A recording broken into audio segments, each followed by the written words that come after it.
I would tell us, first of all, that there's a provision for review of results 7 days after the elections, and we put in a notice for review, and it was rejected. It was said that that's an internal review that is privy to INEC only, and so we have no right to ask for that review to be done within 7 days. And by the very next day, which was the 4th day after the elections, the certificate of return was given to the person who was declared, whereas there's a provision for 14 days, up to 14 days, so that some of these things could be done. The rest of it, we're going ahead to the tribunal and to the court and all of that, but just to let you know that we have started making the moves and we've experienced blocks. As we are saying, it is orchestrated.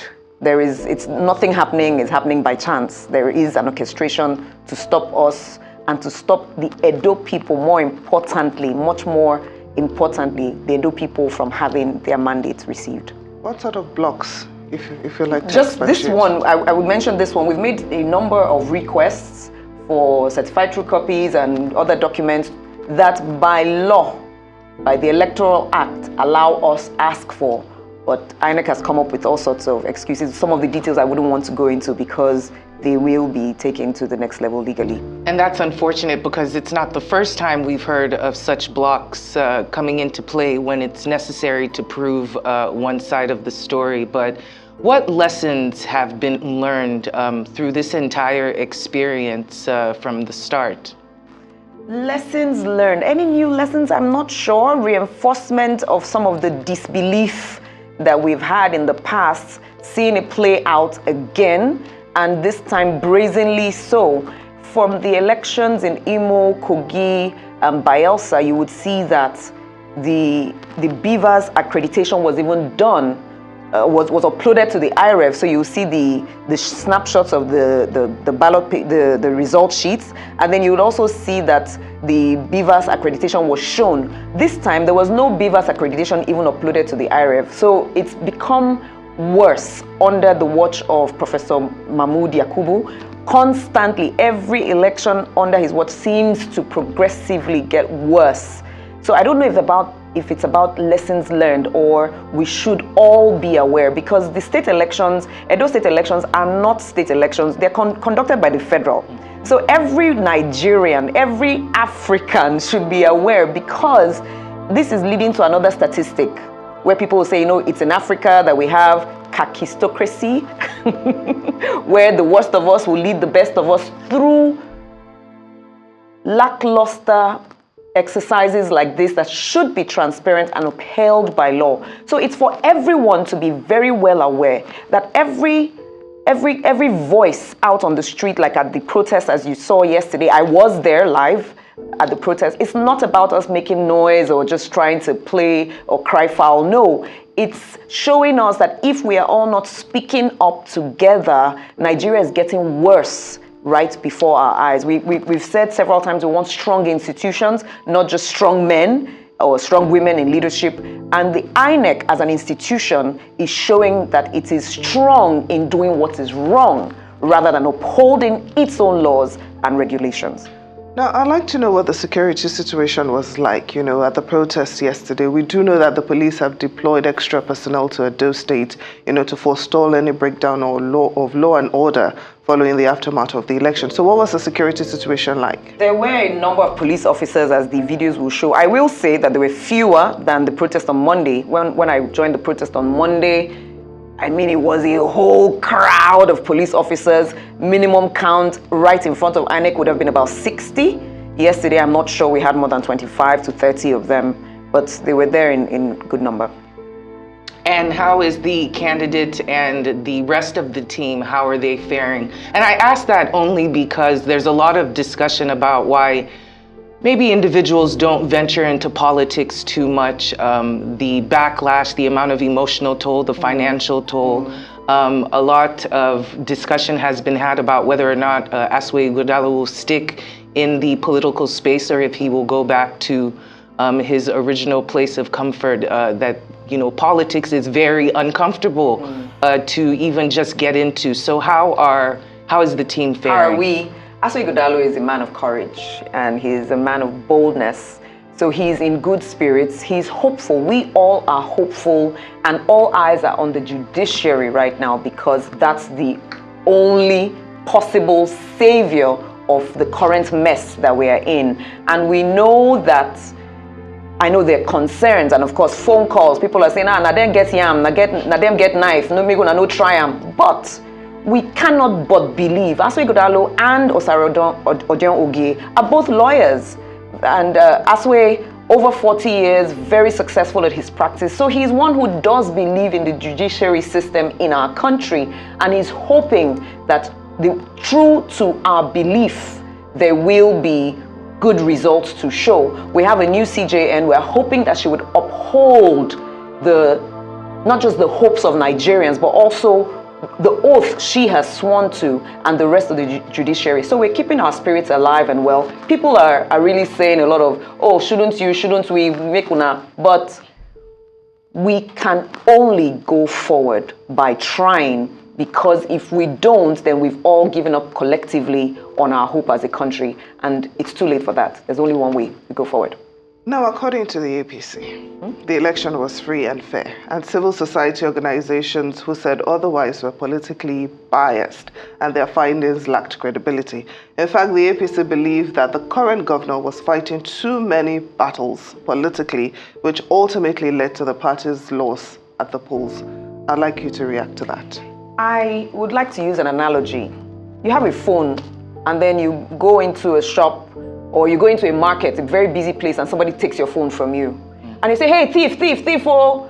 And somebody says, well, maybe it's because you didn't greet your mother this morning that they took your phone. No, can we get the thief? Can we keep issues? There's a thief that has stolen the mandate of Edo people. So anybody who is trying to distract us, or whether we greet person for morning, we no greet person for morning, that person is losing sight of the theft that has occurred. It has nothing to do with Godwin Obaseki or anyone else.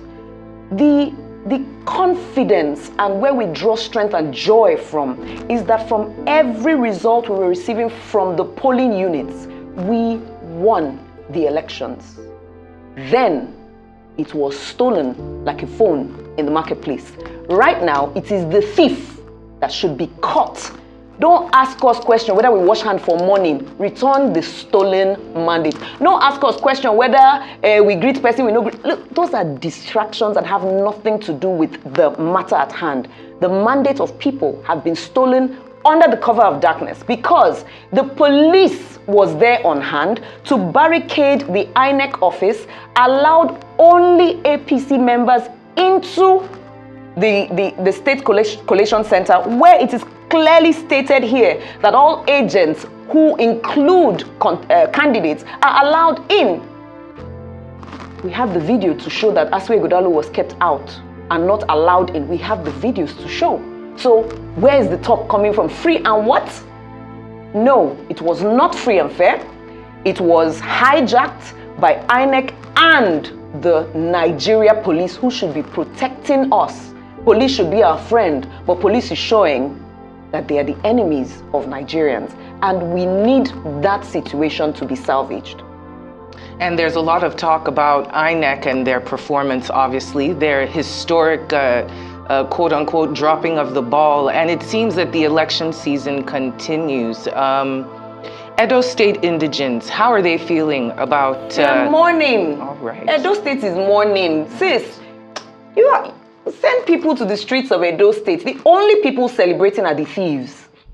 Every other person is mourning. People are sad. I've spoken to a number of people personally, and they say, well, I didn't come out to vote, but I don't like what happened. A number of people say, well, I voted, and I don't like what happened. Edo people are sad because it's should I say broad daylight, night light. It is robbery, whatever, in every shape and form. Edo people are not happy. Edo people want to be able to choose their leaders. Edo people are saying, so why did we go through an election process if anybody could have stood up to say, okay, this is now the leader of Edo State, take it or leave it. So why did we go through that? Edo State people are not happy and want the mandate restored, not because of Edo only, but because of our great country, Nigeria, or at least we still want to believe that we are great. INEC is not dropping the ball. INEC is dropping the whole game. It's more than the ball. It's the court, is everything, plus the players sitting on the bleachers. INEC is not just dropping the ball, it's destroying the game.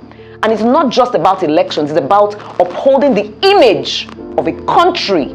We cannot keep letting people like this make us feel inferior when we step out of our shores. These are the reasons why the best of us keep trying to leave the country, because of bad behavior like this. So just before we let you go, how confident are you Let me go. that well, unfortunately, we work with time. So how confident are you that you'll get justice from the judiciary? You talked about having videos, but I know that in the past some of these videos were rejected because they were not official. So how confident are you that you're going to get justice from the courts? And then what does this say about our democracy when ultimately it's the courts that decides, who wins an election? It says that our democracy, unfortunately, is not yet to be trusted, is not yet a democracy. We're trying different systems, we're trying to make it we're still like a dictatorship, but we're calling it it's not yet, it's a crazy. Full stop. We don't know what word is before the democracy. We believe from the place of faith and hope that the courts will do what is right. For anybody who is alive and striving for something, it's the faith that keeps you going. And that is what we are holding on to. We have seen that there are people within institutions in Nigeria who have not bowed to Baal. And we believe that people like that are still within the judiciary system. The same way we believe that people like that are still within INEC. Not everyone within INEC is bad. So when we're going to court, we're also going to be highlighting the particular individuals who have been part of this foul play, so that we don't say every Nigerian is bad, no. So in the judiciary, we do believe that we'll get to the best who have best intentions for our country, Nigeria. And actually, it's Fela who coined demonstration of grace instead of democracy. But hopefully, just as you said, that justice is seen always around. And we'd like to thank you so much, Joyce Daniels, that is the Director of Strategy for the Asue Igodalo Campaign Organization.